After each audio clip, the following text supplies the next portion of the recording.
And I'm going to introduce the next reader. Berent LaBrecque is a history teacher who currently lives in Atlanta, Georgia, where he spends most of his time sending love into the universe and also eating snacks. He has a manuscript or two in the pipeline, but you can currently order his chapbook, Sometimes It Rains. Berent LaBrecque. Thanks, Sue. Hey, everybody. Happy to be here. So I've got 3 poems, and I don't remember if these are the ones from last month, but I think they might be. So I'm just gonna do them, and that's what's gonna happen. Um, so the first one, heads up, is about school shootings. Is called Laocoön Speaks on the Death of His Sons. It is in reference to the marble statue called Laocoön and His Sons in the Vatican Museum, and it borrows a line from the poem Laocoön by Jack Children.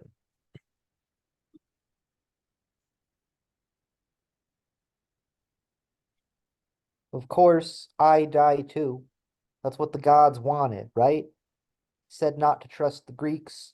I mean the politicians. I mean the NRA. For this I was punished. I told them to burn the horse. I mean the guns. But they still let it inside the walls of Troy. I mean an elementary school. But they didn't need to kill my sons. I mean my students. I mean, a student told me I was more of a father figure to her this year than her own dad. I mean, I didn't know how to comfort her the morning after. I told her it was going to be okay. I mean, I tried. I mean, I didn't know how to convince the Trojans. They told me it was going to be okay. I mean, I tried. I named the snakes Uvalde and Buffalo. I could have thrown a dart at a map and named them just about anywhere I hit. Perhaps I should just call them America. There is no fighting some snakes.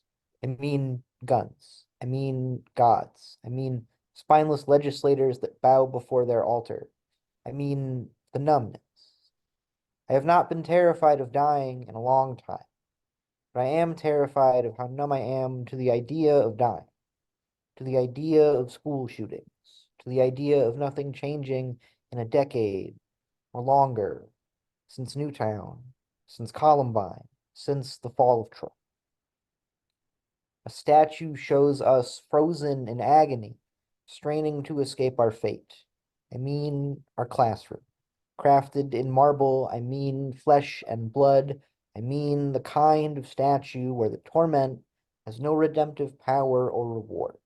I mean so much blood, students smear it on themselves because a snake, I mean a gun, might think you're dead and leave you alone. And if the trick with the blood, I mean the thoughts and prayers, I mean my warnings to the Trojans, fails, and the horse, I mean the snakes, I mean the guns, win. Of course, I die too. I mean, I tried protecting my classroom, I mean my city, I mean my students, I mean my sons, I mean a gun, I mean a horse, I mean a snake, I mean the gods. It's what they wanted, right? Isn't that why they sent them in the first place?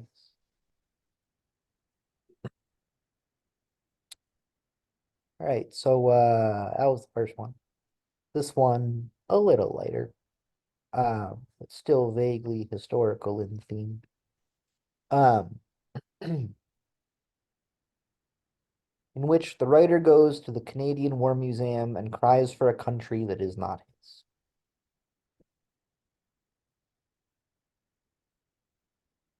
Poppies that bloom in Flanders fields sprang from seeds sown by the winds of empire that took Britain west to Canada, took Canada east just 50 years after Confederation to answer the call of the mother and capture this hill in France. And now, a century after Vimy Ridge, we remember a battle won by Canadians acting as Canadians, tentative first step towards Canada as its own nation. We remember 3,600 dead, a series of lights in a museum. We did it for you, they say. You and everyone else whose roots never really left. You who, looking upon us, strengthen our glow. This glow that moves when you move, from where you are to where you're going.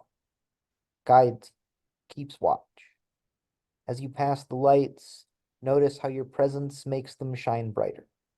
I see you, it says. I carry you with me. You have never not been important.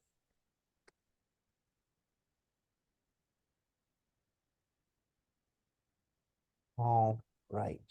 Um, and now for the last one that I have prepared. Um, it's called "Oh, the Places Sand Will Go," and it takes some language from Diana Abu Jaber's novel "Fencing with the King."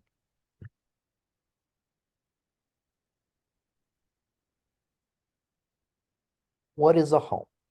Is it in the house, the people, the land? Where I'm from, in every language, a sacred song. When does adventure just mean running from what you left behind?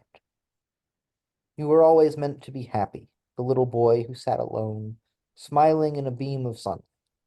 Time is not an arrow, but a bellows, expanding and contracting. Like reflections in a cracked mirror, my father is in my face. My grandfather in my eyes, the only way I'll ever meet him. My namesake is in my kitchen, finally taking the space in my life he deserves. Every season can be your season. The ones for learning, healing, growing, resting. Just like any 4 years of your life can be the best 4 years of your life. If you let your fields lie fallow, you can seek out new ones. If your fields are desert, stretching to infinity, you can still grow despite. The best part about traveling is when people bring their falcons on planes, and the incredulity that they still need little falcon passports to get through immigration. Best part about traveling is showing your mother a falcon, is showing your mother how anywhere can become your home, is knowing your parents are always with you, when half of you still seems to be somewhere over the Atlantic, are always your home, stretching to infinity, when your adventures seem to be a hazy, sarcalene, sandy dream, when the lines between yourself and the world seem to waver for a moment, when you travel with them and see places you've only ever admired in movies, when you travel with them and the locals say, tell people about our country. So you do. The best part about traveling is reading all the books about places you go, about places you have been, about places you want to go, about places you might never go, about places full of sand, about places full of home. The worst part about traveling is realizing there are more books about places than you could ever possibly read, is realizing there are more places than you could ever possibly go, than there are grains of sand in the desert stretching to infinity. The worst part about traveling is that birds can fly out of the place faster than the workers. A whole country under construction, beige cinder blocks, sarcalene suburbs, the transatlantic static haze sweeping over the phone line. The worst part about traveling is the sand sweeping in from the desert, the way the dust blew in wraiths, reclaiming itself home, molecule by molecule, stretching to infinity, is that it gets everywhere, is the sandstorms, is the grit in your eyes, is how experiences settle into places we didn't know existed, is how the tears in your eyes get everywhere, is the flooding that turns the whole country to mud, is that the sand looks just like your high school's favorite beach. Funny how, in a travel guide, it looked much redder. Funny how, the first time you see it, you're a little bit sad, but not a little bit homesick.